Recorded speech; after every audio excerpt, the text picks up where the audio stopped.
रज़िया, मेरा खाना भी लगा दो, मुझे किसी काम से बाहर जाना है। अभी? हाँ, किसी से मिलना है। किससे मिलने जाना है? मैं उसे जानता नहीं, अजनबी है, कुछ काम धंधे की बात करना चाहता है।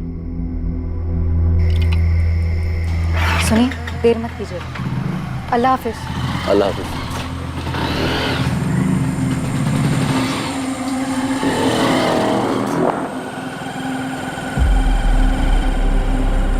किसी को पता नहीं था कि यह आखिरी बार था जो अफजल अपने घर से निकल रहा था।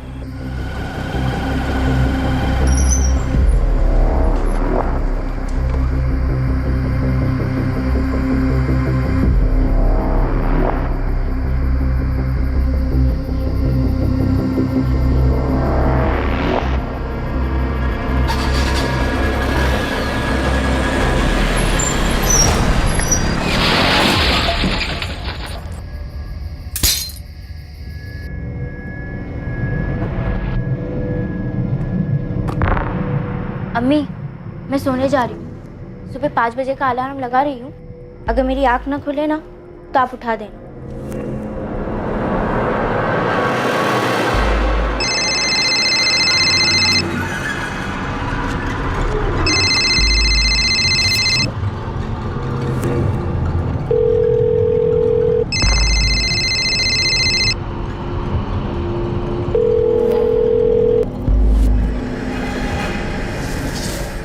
क्या हुआ अम्मी?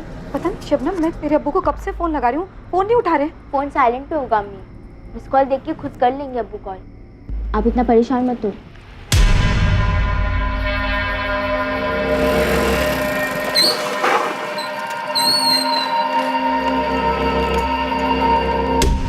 हेलो पुलिस, मैं ऑफिस से आ रहा था। मैंने रास्ते में देखा कि अचानक एक आदमी पड़ा हुआ है। मैं उसके सामने गया, मैं देखा कि वो मरा पड़ा हुआ था। मुझे कुछ समझ में नहीं आया और मैंने पुलिस को कॉल किया। साहब, हमने बटुआ चेक किया लेकिन इसमें कुछ भी ऐसा नहीं मिला जिससे इसकी पहचान हो सके। सर, हो सकता है फोन इसी आदमी का है। जी। फोन लॉक्ड है। अगर कॉलर ने फिर से फोन किया तो पता चलेगा ये आदमी कौन है।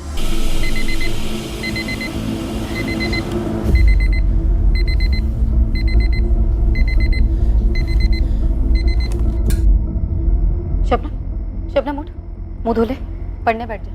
अब्बू आ गए? नहीं। नहीं?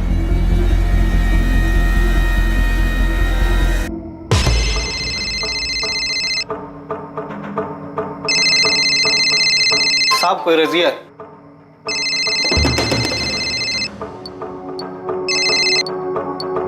हेलो अफसर, कहाँ हैं आप?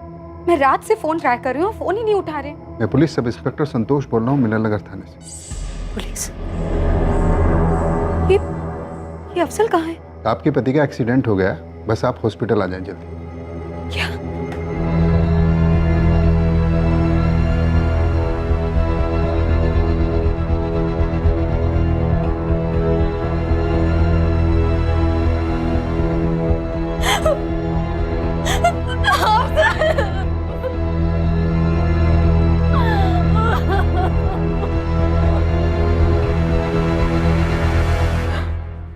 मेरे शौहर अफजल टेलर थे,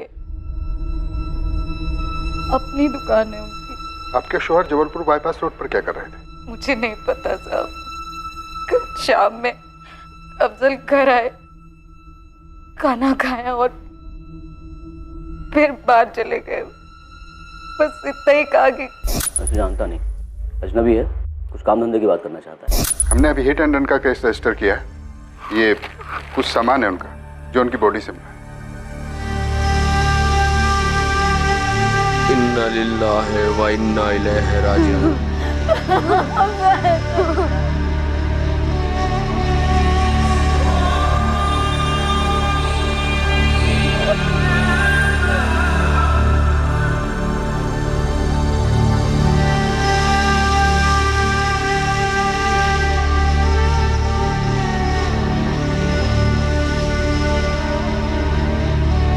भाभी, अल्लाह हिम्मत दे। मेरा और अफजल का बचपन का साथ था। भाभी, आपको कभी भी किसी चीज की जरूरत हो तो मुझे फोन कीजिए।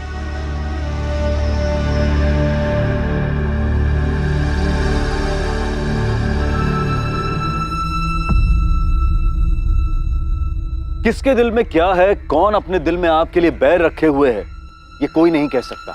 एक रात में एक परिवार उजड़ गया। एक रोड एक्सीडेंट में अफजल शेख की ऑन द स्पॉट मौत हो गई, लेकिन उसकी बीवी रजिया शेख को यह शक था कि उसे मारा गया है। क्या यह सिर्फ एक वहम, सिर्फ एक रोड एक्सीडेंट था या फिर एक मर्डर? साहब, मुझे लगता है कि अफजल उस रात जिस अजनबी आदमी से मिलने गए थे, उसने जानबूझकर उन्हें कुचल दिया। लेकिन अभी तो एक्सीडेंट ही लग रहा है। पोस्टमार्टम में कुछ आया नहीं। जहाँ एक्सीडेंट हुआ वहाँ सीसीटीवी नहीं था, पर किसी ने कुछ देखा नहीं, कुछ बताया नहीं। आपका कहना है वो अजनबी था, पहली बार मिलना। आपके पति के कॉल रिकॉर्ड्स में भी कुछ नहीं मिला, तो भला अजनबी ऐसा क्यों करेगा? साहब, ये आप पता लगाइए। मेरे पति की किसी से कोई दुश्मनी नहीं थी। दुश्मनी नहीं थी तो कोई मर्डर क्यों करेगा? जरा सोचिए इस बारे में। कत्ल ना से एक्सीडेंट तो है, और मैं चाहती हूँ कि ये जिस किसी ने भी किया है उसे कड़ी से कड़ी सजा मिले।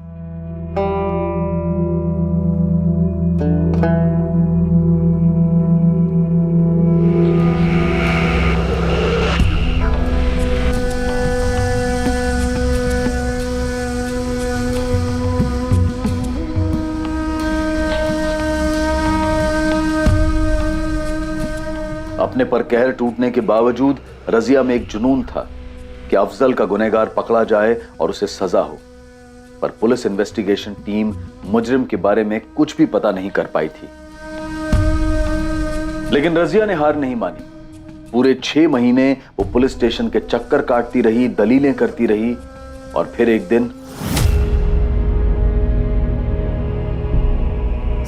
साहब वो अफजल के नहीं मिल रहा वो आदमी जिसने आपके पति का एक्सीडेंट किया। इसका मतलब अफजल को और मुझको किसी को भी इंसाफ नहीं मिलेगा। आपसे गुजारिश है, आप हमारा और अपना वक्त जाया ना करें। केस क्लोज कर दिया हमने। अनसुलझे करार देकर कई केसेस क्लोज किए जाते हैं। ऐसे केसेस सिर्फ आंकड़े बनकर रह जाते हैं। लेकिन क्या आक्रोश क्लोज किया जा सकता है? रजिया के मन में एक आक्रोश था, एक अधूरापन था। कम से कम रजिया से तो आगे बढ़ना नहीं हो पा रहा। और फिर अफजल को खोने के पूरे 3 साल के बाद एक ऐसा वाकया हुआ जिससे इस क्लोज्ड केस की तकदीर फिर से खुल गई। सचिन सचिन होगा, लेकिन अपना विराट किसी अलग मिट्टी का बना हुआ है भाई। 2016 में किया था कांड। कहाँ किया था? यहीं अपना जबलपुर बाईपास। उड़ा दिया था गाड़ी से। तूने सच में किसी को उड़ाकर मार डाला? क्या कर रहा है भाई? धीरे बोल। लेकिन तू ऐसे कैसे किसी अजनबी को? हाँ, प्रवचन मत दे। तूने सुपारी ली थी? 1 लाख रुपए की बात हुई थी। साले ने 20,000 दिया, 80,000 अभी भी बाकी है उसके पास। तू अपना मुंह मत खोल देना किसी के सामने साले, समझा? नहीं यार, मुझे क्या करना?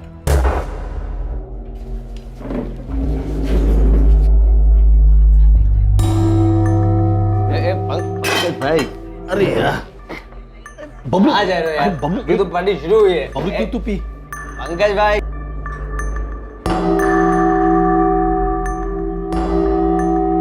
लाला, ये 2 लोग बाहर गए, देखा तूने?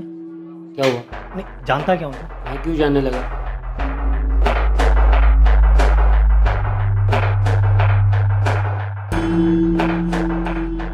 ये इन्फॉर्मेशन कितनी सही है?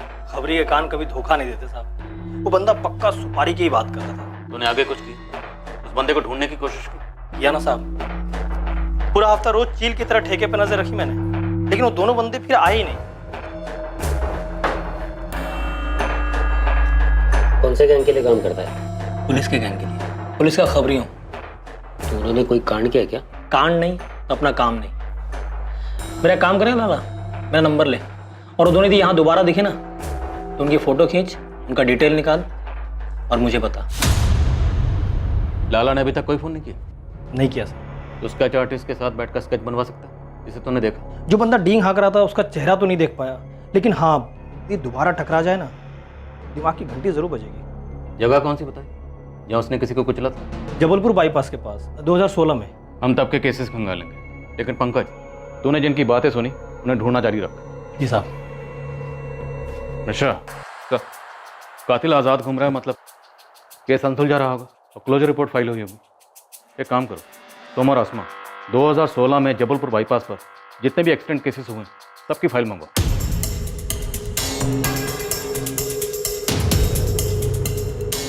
सर, जनवरी 2016 से दिसंबर 2016 जबलपुर बाईपास रोड के सारे एक्सीडेंट केसेस हैं। स्टडी करते हैं। खबरी द्वारा दी गई इस टिप ने एक खोज की शुरुआत की, उस अनसुलझे एक्सीडेंट केस फाइल की खोज जिसकी क्लोजर रिपोर्ट 3 साल पहले ही फाइल हो चुकी थी। बहरहाल नियति इस केस को दोबारा खोलने पर तुली थी। सर, पंकज की टिप से मैच होते हुए 2 केसेस मिले हैं। पहला केस एक अज्ञात औरत का है। वो जबलपुर बाईपास रोड के पास मरी हुई मिली थी, लेकिन उसकी कभी पहचान नहीं हो पाई। दूसरे केस में पहचान हो पाई सर। कोई अफजल शेख था 2 व्हीलर पर। हिट एंड रन का केस रजिस्टर्ड हुआ था पर कभी सॉल्व नहीं हुआ। क्लोजर रिपोर्ट फाइल की गई। गुड। और एक बात सर, इस अफजल की पत्नी रजिया शेख ने स्टेटमेंट दिया है कि अफजल उस रात को किसी अजनबी से मिलने के लिए जा रहा था। उसने कहा सर कि उसे भी शक है कि एक्सीडेंट का केस नहीं है, किसने मर्डर किया उसके पति का। लगता है वही केस है। इस रजिया शेख को ट्रेस करो। अरमान, रुक, टिफिन रखने दे। अब्बू लेट हो रहा है। हाँ बेटा आया। चलो। सुनिए, आपका भी टिफिन रेडी है, ले जाए। हाँ ठीक है। अच्छा सुनो, बाजार से कुछ लाना? नहीं, कुछ नहीं लाना। अब्बू चलिए। हाँ, आप लोग जाए। बाय बाय अम्मी। बाय बेटा।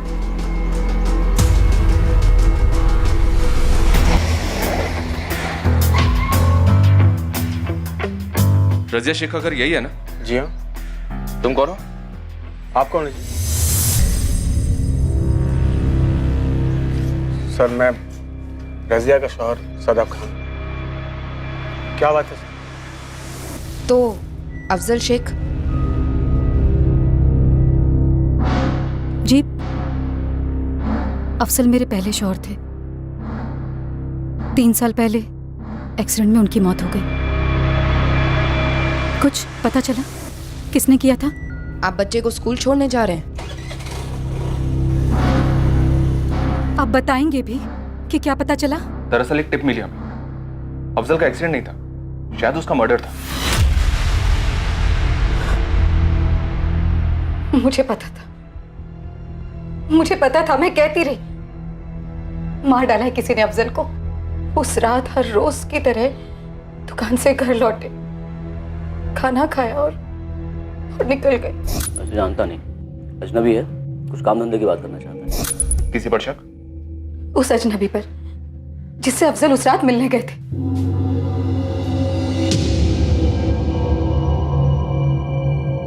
शादाब, आप करते क्या हैं? सर, वो मेरी स्टेशनरी की दुकान है। आप दोनों कैसे मिले? हम पड़ोसी थे। अफजल की मौत और मेरी बीवी फातिमा से अलग होने के बाद हम दोनों अकेले हो गए और पिछले साल हमने शादी कर ली। एफआईआर में आपकी एक बेटी का भी जिक्र है, शबनम। तब वो 10वीं में थी। अभी कहाँ, कॉलेज गई? शबनम हमारी शादी के खिलाफ थी, तो उसने एक घर छोड़ दिया, खुद से रहती। मैंने रोका था शबनम को। शादाब ने भी रोकने की कोशिश की थी, लेकिन शबनम ने एक नहीं सुनी हमारी। अभी कहाँ रहती हो? जी, यहीं जबलपुर में। जैसा कि उस वक्त रजिया को लग रहा था, लेकिन उस वक्त न्याय की गुहार लगाने वाली पीड़ित की पत्नी इस वक्त संदिग्ध मालूम हो रही थी। अब सवाल यह उठ रहा था कि क्या घर की दीवारों में दीमक काफी पहले से लगी हुई थी और क्या किसी अपने ने ही अफजल के खिलाफ अपने दिल में बैर पाल रखा था। सर, आसमा, क्या खबर? आपका शक सही निकला सर। रजिया और शादाब का अफेयर अफजल की मौत के काफी पहले से चल रहा था। अफजल के जाने के बाद ही इनका निकाह हुआ, लेकिन उसके पहले शादाब की पहली बेगम फातिमा ने तलाक दे दिया शादाब को। तभी खिल टूट गई थी। अभी कहाँ है फातिमा? वो अपने जबलपुर की नहीं थी, वो तो लौट गई अपने मायके शाहपुरा गांव में। सर, मैंने शादाब की पहली बीवी फातिमा को ट्रेस कर लिया, बुलाया उसे। सर, मैं अफजल शेख की दुकान पर गया था। अब वो दुकान उसका कारीगर चलाता है, मंगेश। साबी दुकान अफजल भाई की खुद की नहीं थी। उन्होंने एक सेठ से लीज पर ली थी और मैं पहले से उनके नीचे काम कर रहा था। लेकिन उनके जाने के बाद रजिया भाभी को दुकान नहीं चलानी थी, तो उनसे मैंने ले ली। अफजल शेख के काफी करीब रहे होगे तो मंगेश। उसकी किसी के साथ कोई दुश्मनी थी क्या? सब दुश्मनी करने और निभाने के लिए फुर्सत भी तो लगती है ना।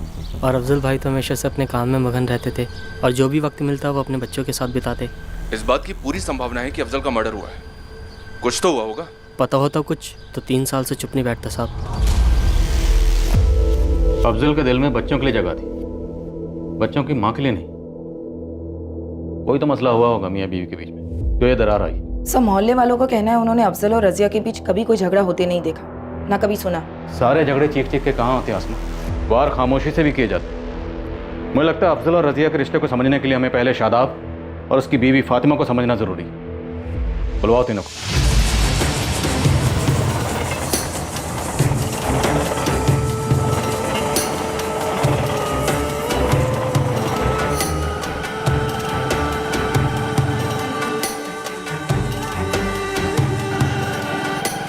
शादाब और मेरी शादी हमारे घर वालों ने तय की थी, अरेंज्ड कहते हैं जिसे।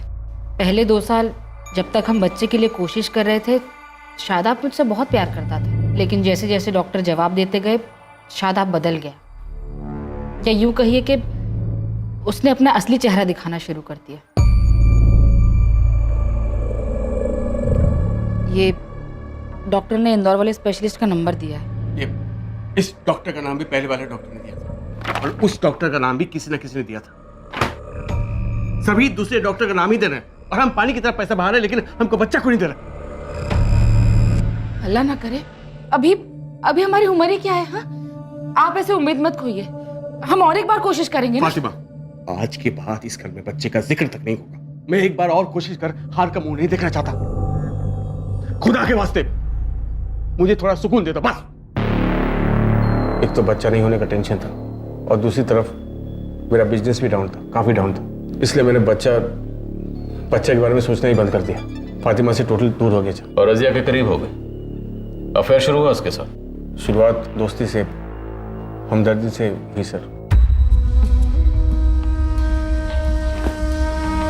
फातिमा, तुम मेरे घर जाओ और शबनम का होमवर्क चेक करो, मुझे शादाब से जरूरी बात करनी है। क्या कहना आपको? इंदौर के डॉक्टर से एक बार बात क्यों नहीं कर लेते तुम? शादाब, देखिए फातिमा कितनी कोशिशें कर रही है, अगर अल्लाह में आने चाहिए। अल्लाह में आप फैसला कर चुके हैं रज़िया। जबलपुर के सबसे बड़े डॉक्टर जोशी मुझे बोल चुके हैं, दुनिया इधर की उधर हो जाए लेकिन फातिमा मां नहीं बन पाएगी। या अल्लाह, तुमने ये बात फातिमा को बताई है? बताई है, घुमा फिरा कर, साफ लफ्जों में नहीं बताई कि वो कभी मां नहीं बन सकती। मेरी हिम्मत नहीं होती उससे बताने की, और आप भी खुदा के वास्ते उसे कुछ मत बताना, वरना वो खुद को मेरी गुनहगार समझेगी, घर पर बैठेगी। मेरे साथ मैं जानबूझकर उसे तीखी बात करता हूं ताकि वो मुझसे कुछ उम्मीद न रखे, क्योंकि अब कोई दवा फातिमा को मां बना नहीं सकती, और मैं कभी बाप नहीं बन पाऊंगा। ये दर्द मुझे रात दिन खाता है, किससे कहूं है? क्या करूं मैं? रोइए चुप हो जाइए।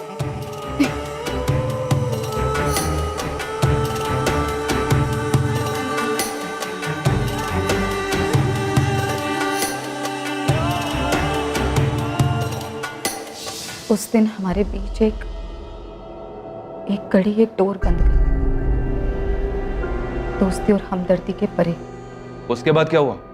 हम मिलने लगे, पहले मोहल्ले के बाहर।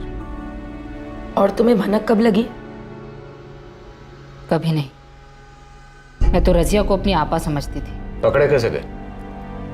अफजल ने हमें रंगे हाथ पकड़ लिया।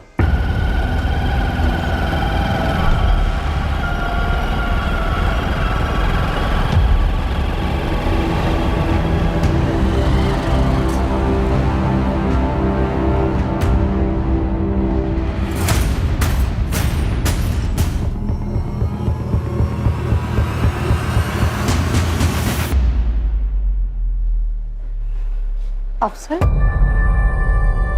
आप आज जल्दी आ गए? देर हो गई, लेकिन तुम कहां से कहां पहुंच गए रज़िया? अफसर, आप क्या बोल रहे हैं? मेरी कुछ समझ में नहीं आ रही। शादाब को फोन मिलाओ और बुलाओ उसे यहाँ। शादाब को? लेकिन क्यों? क्यों? रज़िया, ये सवाल अपने आप से पूछो, क्यों? शादाब को फोन कर। और बुलाओ उसे यहां।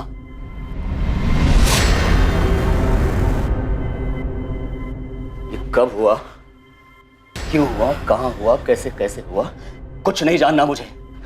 बस तुम दोनों कान खोलकर सुन लो, आज के बाद सब नहीं। ये कहानी अभी इसी वक्त खत्म हो जानी चाहिए। अंदर बच्चे हैं मेरे, बड़े हो रहे हैं।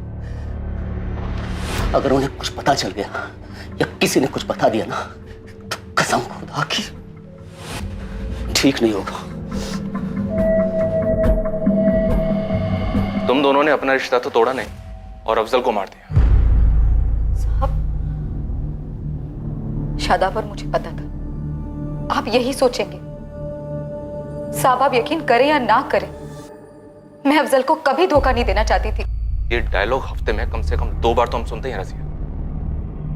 कत्ल का प्लान कैसे बनाया वो बताओ। साहब कोई प्लान नहीं बना। अफजल ने मुझे घर में बंद करके रखा था। एक तरीके से ये मेरे लिए अच्छा ही था। मैंने शादाब से पूरी तरह बातचीत बंद कर दी। शादाब ने भी कोई कोशिश नहीं की। अफजल के हमें पकड़ लेने के बाद मैंने और शादाब ने एक दूसरे की तरफ मुड़कर भी नहीं देखा। एक बार अफजल तुम्हारी नजरों के सामने से इस दुनिया से दूर क्या हुआ, तुम और रजिया फिर से पास आ गए, एक हो गए। हम एक जरूर हुए सर, पर अफजल को मारकर नहीं। मैं भला अफजल जैसे अच्छे इंसान का कत्ल क्यों करता? वो बहुत ही अच्छा इंसान था सर। और आप ही बताइए, कौन आदमी अपनी बीवी और पड़ोसी की ऐसी हरकत बर्दाश्त करता? उसने न सिर्फ खुद की और अपने घर की इज्जत का सोचा, बल्कि उसने मेरे खानदान की इज्जत का भी सोचा। इसलिए सर मेरे दिल में उसके लिए बड़ी इज्जत है। अफजल के इंतकाल को 1 हफ्ता भी नहीं हुआ कि रजिया और शादाब का अफेयर फिर से शुरू हो गया, और इस बार मैंने दोनों को रंगे हाथों पकड़ा। उसी दिन मैं अपने मायके चली गई और हम दोनों का तलाक हो गया। तुम्हें लगता है कि शादाब ने अफजल को मरवाया? नहीं, मुझे नहीं लगता शादाब इतना गिर सकता है। लेकिन वो कहते हैं ना, प्यार में इंसान अंधा हो जाता है। क्या पता इंसानियत भी अंधी हो जाती होगी। अफजल, शादाब और रजिया के बारे में पुलिस ने हर मुमकिन, हर छोटी से छोटी जानकारी हासिल की, पर कहीं भी वो कड़ी नहीं मिल पा रही थी जो शादाब और रजिया को अफजल के कत्ल से जोड़े। ये खबरी की टिप से एक अनसुलझे एक्सीडेंट केस को फिर से खोला गया, लेकिन पुलिस के हाथ कुछ नहीं लग रहा था। क्या ये अनसुलझा केस अनसुलझा ही रहने वाला था, या फिर पुलिस के हाथ कोई ऐसा सुराग लगने वाला था जो इस केस को नई दिशा देता?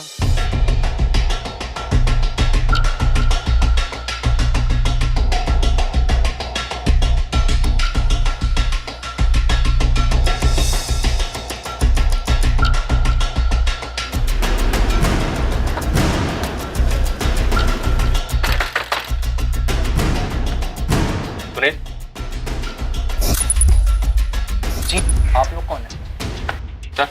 अरे आप लोग कौन है और मुझे लेकर कहाँ जा रहे हैं? Police station. पर सर मैंने किया क्या है? चलो से अंदर। साहब एक बार तो बताइए कि मैटर क्या है? मैटर मर्डर का, जो 3 साल पहले हुआ, जबलपुर बाईपास रोड पर गाड़ी से कुचलकर मार डाला। और मारा तुम्हारे दोस्त ने, जो 1 महीना पहले मस्तानी बार में डींगे हाँक रहा था। नाम बोल उसका, बोल। खामोश रहेगा तो खाल उधड़ेगी। शुरू हो जा, बोल। बोलता हूँ सर। बोल बोल, नाम बोल उसका। धर्मेंद्र नाम है उसका, खुद की टैक्सी है, यहीं बहादुर नगर में रहता है सर। बहादुर नगर? सर बहादुर नगर में तो शादाब की स्टेशनरी की दुकान है। धर्मेंद्र को अफजल की सुपारी किसने दी? माँ कसम खा के कह रहा हूँ, मुझे कुछ नहीं मालूम। धर्मेंद्र ने मुझे आगे कुछ नहीं बताया था। धर्मेंद्र इस वक्त कहाँ होगा?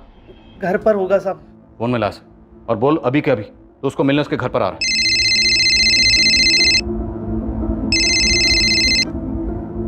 हेलो, हाँ सुनील बोल, क्या हुआ? धर्मेंद्र भाई वो बस ऐसे ही फोन किया था। कहाँ हो आप? घर पर ही हूँ। क्या हुआ बोलना? नहीं वो बस मैं सोच रहा था आपसे आकर मिल लूं। हेलो धर्मेंद्र भाई। हाँ सुन रहा हूँ, आजा, मैं घर पर ही हूँ। क्या हुआ अजय, आप अचानक इतने परेशान लग रहे हैं?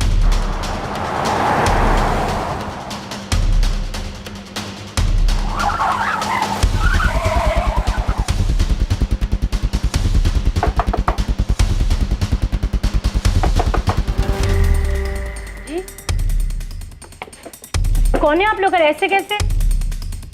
Crime branch. धर्मेंद्र को बुलाओ तुरंत। 10 मिनट में वो बाहर गए, बोले रात भर घर नहीं आएंगे। क्या हुआ? क्या किया उन्होंने? मर्डर। क्या? 3 साल पहले उसने एक आदमी का मर्डर किया था। वो अगर तुम्हें फोन करता है तो तुम सीधे सीधे हमें फोन करके बताओगी। समझ में आया? सर, धर्मेंद्र अंदर नहीं है। जैसे वो आपको कांटेक्ट करे इस नंबर पे आप हमें फोन करके बता दीजिए। ये धर्मेंद्र शहर छोड़ने की पूरी कोशिश करेगा। हम उसे भागने नहीं दे सकते। शहर की हर जगह सील करवा दो। जी सर, मैं सारे थाने, एयरपोर्ट और बस स्टैंड पर हाई अलर्ट की रिक्वेस्ट भेज देती हूँ। और सर, ये धर्मेंद्र का फोटो। सर्विलेंस पर डाल दो। कॉल कोड से निकलवाओ।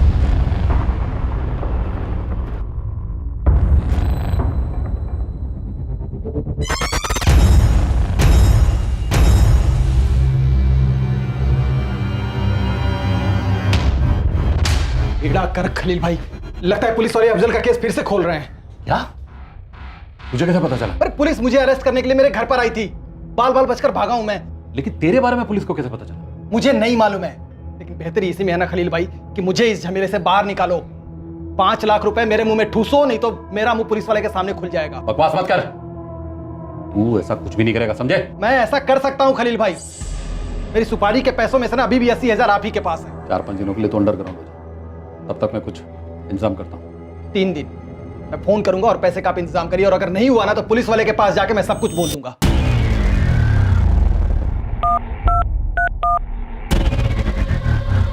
हेलो, खलील बोल रहा हूँ। हाँ, क्या हो रहा खलील? पुलिस अफजल का केस दोबारा खुलवा रही है। धर्मेंद्र को उठाने के लिए उसके घर गई थी, लेकिन वो बच के निकल गया। ये कब हुआ? और पुलिस वालों को धर्मेंद्र के बारे में कैसे पता चला? मुझे कुछ नहीं पता। धर्मेंद्र 3 दिन के लिए अंडरग्राउंड होने को तैयार हो गया, लेकिन बदले में वो 5 लाख रुपए मांग रहा है। अगर पैसे नहीं मिले तो पुलिस के सामने जाकर अपना मुंह खोल देगा। पुलिस मुझ तक भी पहुंच सकती है। खलील, पुलिस तुम तक पहुंचनी तो पहुंचने दो। तुम्हें पता है ना कि क्या करना है। और धर्मेंद्र को कहो कि अंडरग्राउंड रहे, जब तक उसे कहा ना जाए बाहर ना निकले, समझे? सर, कॉल कोड्स के हिसाब से इस धर्मेंद्र की फोन पर सबसे ज्यादा बात खलील इब्राहिम के साथ हुई है। ये खलील ट्रैवल एजेंसी का मालिक है। तुरंत उठाओ। सर।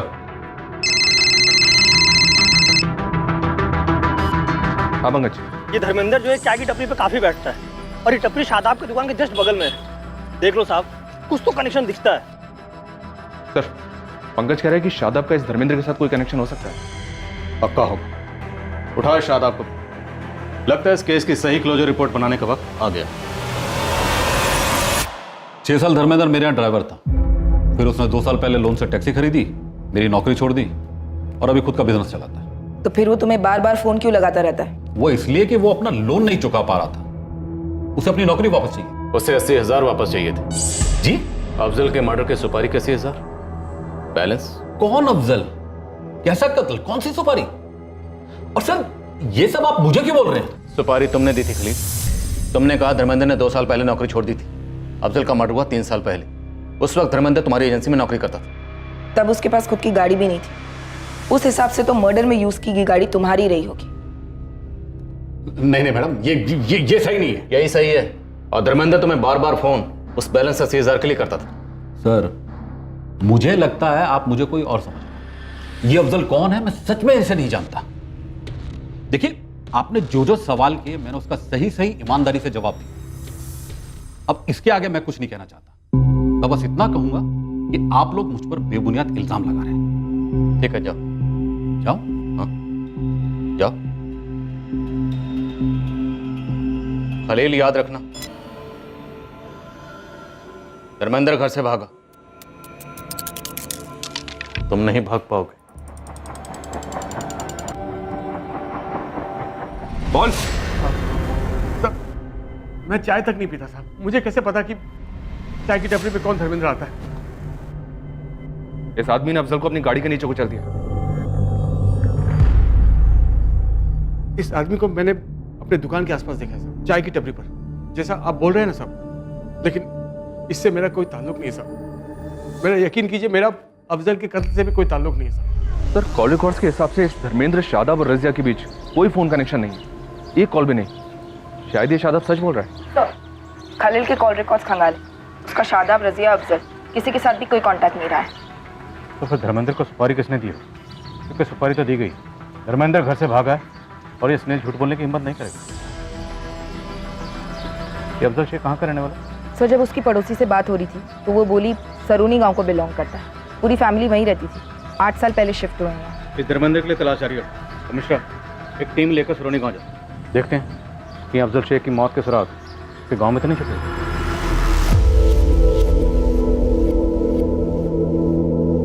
शादाब, मुझसे रहा नहीं जा रहा, मुझे आपसे कुछ पूछना है। क्या पूछना? क्या आपने अफजल को मरवाया है? क्या तुम्हें वाकई में ऐसा लगता है कि अफजल का कत्ल मैंने करना है? मेरी आंखों में आंखें डालकर अपना सवाल पूछो रज़िया। मेरी तरफ देखो। क्या ये आंखें खूनी की लगती है? अफजल के खूनी की?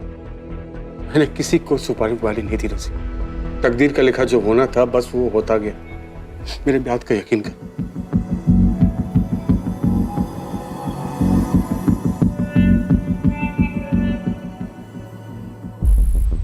ये ज़मीन जिस पर मैं खेती कर रहा हूँ ये दरअसल अफजल भाई की ही है।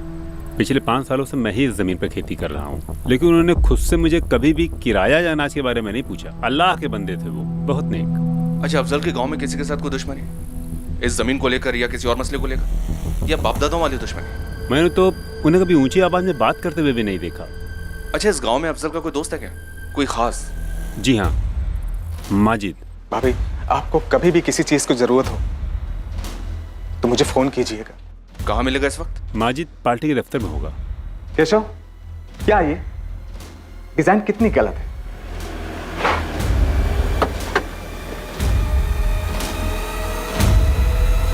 सुनिए जी, कहिए। माजिद सिद्दीकी। हाँ, मैं ही हूँ। आप कौन? अफजल जैसा दोस्त नहीं था, बहुत याद आती है सर। साथ ही पढ़ाई की, साथ ही बड़े हुए थे। यहाँ गांव में अफजल का किसी के साथ कोई झगड़ा, कोई पुरानी दुश्मनी? सर अभी तक तो आपको गांव वालों से मालूम पड़ ही गया होगा। मेरा दोस्त बहुत शरीफ बंदा था, लेकिन जबलपुर में कुछ हुआ हो तो वो मुझे नहीं पता। रज़िया के बारे में जानते हो तुम? अफजल की मौत के बाद मैंने रज़िया भाभी को फ़ोन किया था। हेलो, अस्सलाम वालेकुम। वालेकुम सलाम। आप कौन बोल रहे हैं? जी, मैं सदा बोल रहा हूँ। ये नंबर तो रज़िया भाभी का है ना? जी हाँ, मैं रज़िया का शौहर हूँ। ओह, रज़िया भाभी ने शादी कर ली? मैं आपको बाद में फ़ोन करता हूँ।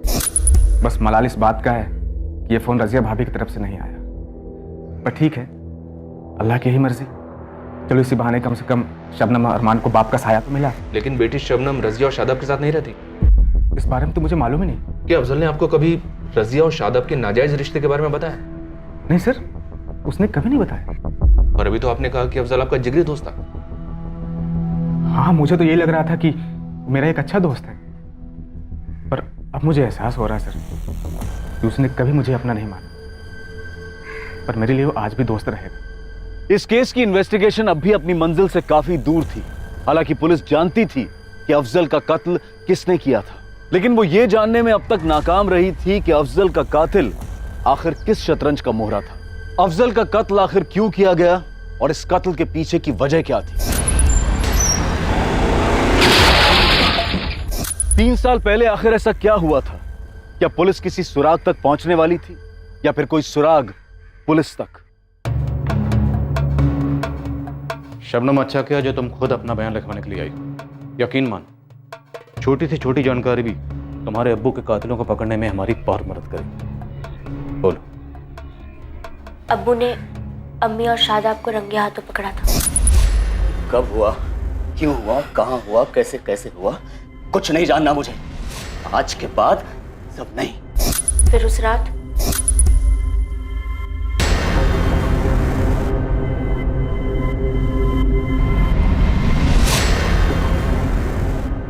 अब्बू को ऐसे रोते हुए मैंने कभी नहीं देखा था। वो इतना प्यार करते थे अम्मी से, और अम्मी ने क्या किया? पहले अफेयर, फिर अब्बू के मौत के बाद शादाब से शादी। अम्मी और शादाब को खुश देखा और उनकी खुशी मुझसे देखी नहीं जाती थी, क्योंकि मुझे लगता है उन्होंने ही अब्बू को हटाया अपने रास्ते से। तुम्हें लगता है कि? मैं यकीन के साथ तो नहीं कह सकती, ये मेरी सोच है, लेकिन अब्बू की मौत की सच्चाई मैं नहीं जानती।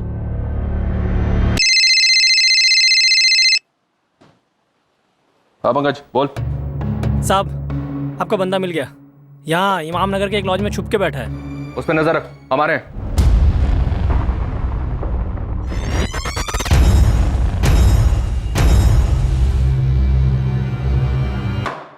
पहले बोल, सुपारी किसने दी? मेरे मालिक खलील इब्राहिम ने। अफजल शेख नाम है इसका, गाड़ी से उड़ाना, एक्सीडेंट लगना चाहिए। एडवांस 20,000, बाकी के 80,000 काम होने के बाद। मैं उससे मिलने उसके दुकान पर गया था, दर्जी की दुकान पर। मंगेश, दुकान संभालने में खाना खा के आता हूँ। अफजल भाई, अब सलाम। सलाम। माफ कीजिए, मैंने आपको पहचाना नहीं। जी, दरअसल मेरा नाम बाला है। आपकी कारीगरी की बहुत तारीफ है, इसलिए मिलने चला। वो क्या है ना कि मैं एक छोटा सा गारमेंट का बिजनेस शुरू कर रहा हूँ और मुझे एक काबिल साथी की ज़रूरत है जो मेरे बिजनेस को संभाल पाए। कहीं बैठ के बात करेंगे? भाई साहब, क्या है कि वो मैं भी खाना खाने घर जा रहा था, उसके बाद एक अर्जेंट डिलीवरी है, शाम को मिले। शाम को तो मेरी 4-6 मीटिंग्स हैं, लेट हो जाएगा। अंधेर रात को 10 बजे मिलेंगे? रात को 10 बजे बहुत लेट नहीं हो जाएगा? प्रॉब्लम है? नहीं, प्रॉब्लम नहीं है कोई। हाँ तो फिर ठीक है ना, अपना वो जबलपुर बाईपास के पास जो फर्स्ट एग्जिट है ना, वहीं पर मिलते हैं रात को 10 बजे। चलिए ठीक है, फिर 10 बजे मिलते हैं वहीं बाईपास।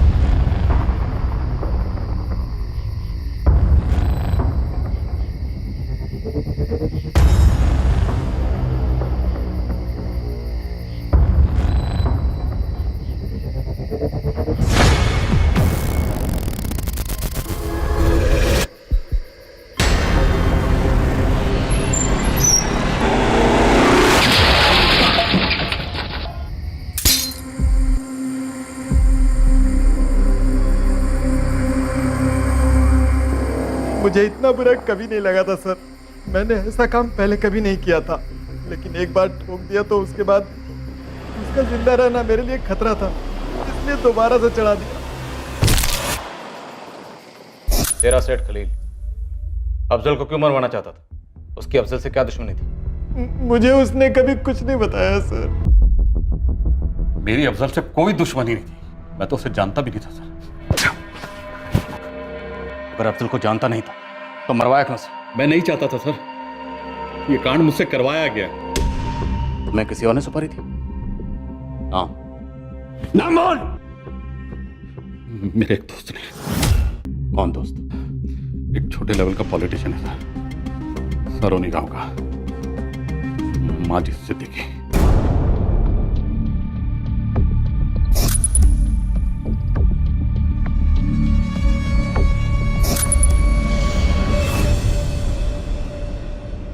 अफजल मेरा सबसे अच्छा दोस्त था, शायद इकलौता। लंगोटिया यार था सर। हम सब कुछ साथ में करते थे। हमने गांव में किराने की दुकान भी खोली, हमारा धंधा चल निकला। अफजल एक दिन बोला कि वो ज़िंदगी में कुछ बड़ा करना चाहता है, तो 2011 में वो जबलपुर के लिए चला गया, पार्टनरशिप तोड़ के। बिजनेस टूटा, लेकिन हमारी दोस्ती फिर भी कायम थी सर। गाँव वाले मिसालें दिया करते थे हमारी दोस्ती की। जबलपुर जाने के बाद भी हम लोग टच में तो थे, लेकिन पहले जैसे नहीं। वाकई अफजल मेरी हिम्मत था सर। अगर अफजल तुम्हारी हिम्मत था तो उसे मरवाया क्यों? रज़िया ने कहा था उसे मरवाने के लिए? नहीं। इलेक्शन जोक लग रहा तुझे? तू राजवीर सिंह जी के खिलाफ पंचायत का चुनाव लड़ना चाहता है। पूरा गांव राजवीर जी को वोट करेगा, तेरे अम्मी अब्बू, मेरे अम्मी अब्बू, सभी। मतलब तुझे सिर्फ एक वोट मिलेगा, वो भी तेरा। मतलब तेरा भी वोट नहीं मिलेगा मुझे? यही दोस्ती है तेरी? अरे यार, अब तू देख ड्रामा कर रहा है खाम का। अफजल, क्या जिंदगी में तू ही सिर्फ आगे बढ़ सकता है, मैं नहीं? देखना, इस पूरे इलाके में मेरे नाम का डंका बजेगा। कुछ करके दिखाऊंगा यार। हाँ भाई, दिखा लेना यार। मैं पेड़ पर चढ़ने की कोशिश कर रहा हूँ, तू डाली पकड़ेगा तो मैं गिरूंगा नहीं। देख माजिद यार, मुझे इन सब में मत घसीट। और तुम इलेक्शन हार गए। सर, मुझे इलेक्शन हारने का कोई गम नहीं, लेकिन कुछ ऐसा हुआ जिससे मेरा फ्यूज उड़ गया। और माजिद, काम में दामाद के पैसे भी जब्त करवा दिए। अरे मैंने कहा था कोई वोट करने वाला नहीं है। यहाँ तक कि मेरे घर वालों ने भी राजू जी को वोट दिया है। छोड़ना यार, वो तो मैं अगली बार जीत जाऊंगा। लेकिन ये बता बे कि तूने वोट दिया कि नहीं? देखिए यार, सही बताऊं तो नहीं दिया। क्यों? क्यों नहीं दिया? यार बुरा मत मानना, एक पुरानी कहावत है, किसी गधे को अगर नदी किनारे छोड़ दिया जाए तो पानी तो खुद पी लेगा, लेकिन कभी घोड़ा नहीं बन सकता। खंजर की तरह चुप गई थी अफजल की बात मेरे दिल में। मेरे लिए इतना बैर, ये बात अटक गई थी मेरे जहन में। मैंने इतना गुस्सा, इतनी नफरत किसी से नहीं की थी जितना मैं अफजल से करने लगा था। मुझे बदला चाहिए था सर। ये बदला तुमने 1 लाख में खरीदा खलील से, जिसे 20,000 में दिलवाया धर्मेंद्र से। माजिद, जो दोस्त मुंह पर सच बोल दे उसके दिल में बैर नहीं होता। बैर अफजल के दिल में नहीं था, बैर तुमने पाल रखा था अपने दिल में अफजल के लिए। माजिद सिद्दीकी को आईपीसी की धारा 302 के तहत गिरफ्तार कर लिया गया है। साथ ही खलील इब्राहिम और धर्मेंद्र कुमार को भी आईपीसी की धारा 302 के तहत गिरफ्तार किया गया है। इस कत्ल की वजह से रजिया का परिवार बिखर गया था और फिर संभला तो पहले जैसा कभी ना हो पाया। एक बेटी ने अपने अजीज अब्बू को खोया जिसकी वो दुनिया में सबसे ज्यादा इज्जत करती थी, और दूसरी तरफ पुलिस के खबरी पंकज को खास इज्जत बख्शी गई क्योंकि उसकी एक ब्लाइंड टिप के आधार पर पुलिस एक ऐसा केस क्रैक कर पाई जो 3 साल पहले अनसुलझा करार दे दिया गया था और उसकी क्लोजर रिपोर्ट फाइल कर दी गई थी। खून का रिश्ता हो या फिर दोस्ती का, सामने वाले के जज्बात और प्रतिक्रिया को नजरअंदाज करना महंगा पड़ सकता है। सालों से अंदर ही अंदर उबल रही रंजिश किसी एक हरकत या चंद शब्दों की वजह से उमड़ पड़ती है और उस नफरत के शिकार होने वाले को याद तक नहीं रहता है कि उसने किसी को ठेस पहुंचाई थी, जैसा कि इस केस में अफजल शेख के साथ हुआ। क्या अफजल के कत्ल की वजह सिर्फ एक राजनीतिक मतभेद था, या फिर बचपन से ही माजिद ने अपने दिल में अफजल को एक प्रतिद्वंदी ज्यादा और दोस्त कम समझा? शायद माजिद को भी अंदाजा नहीं था कि उसके मन में क्या उमड़ रहा है, लेकिन जुर्म करने की कोई भी वजह उचित नहीं होती। ऐसी किसी भी प्रतिक्रिया से सतर्क रहना चाहिए।